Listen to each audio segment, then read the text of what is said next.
I'm curious if you have a point of view on it, Vasu. So are the enterprise clients so focused on AI solutions, partly due to FOMO, that they lose sight of how their data is actually being used to get there? Okay. I don't think it's FOMO. I think there's real pressure on the businesses today. How do I get a competitive edge? So they're not doing it out of FOMO. They're doing it out of the necessity to compete, right? So it's coming down to how do I become more competitive? There are some small set of customers who are doing it out of FOMO, completely wrong. They shouldn't be doing it because of FOMO, but most of them are seeing the pressure in terms of their business, right? And so how do I bring those cost efficiencies? How do I bring process automation efficiencies?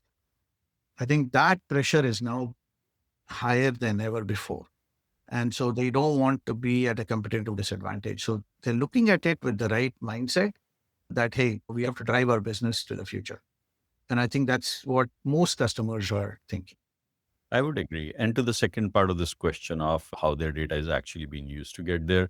So I personally think that if you look at most enterprise grade solutions today, right, whether it's coming from Salesforce, from us, from Microsoft, from anybody, there is a ton of security and guardrails built in. Mhm. Yes, you have to still implement them. Yes, you have to configure them. If a vendor is misconfiguring how they store auth tokens, right, it's not something that you can go back and blame somebody else for. So yes, there are checks and balances that you can apply, but there is a ton of capabilities, particularly in data security, governance, guardrails, that's being built by vendors like us and Salesforce and others, and by the LLM hosting hyperscalers. So if you're looking at Azure, AWS, all of them, they have, depending on the model, they do have retention settings of how long do you want to read. Yeah.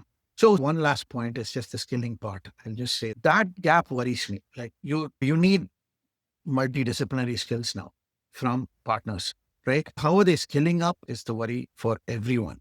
Like if you're converting a traditional developer to a different mindset now, I think the skills need to improve and you need time to get to a certain point. So I think there is a skill set gap that needs to be rapidly addressed so that the solutions being crafted are of the highest quality. And you need good product managers to raise the bar on anything that's rendering an AI experience in the application comes with lots of liability issues and lots of things.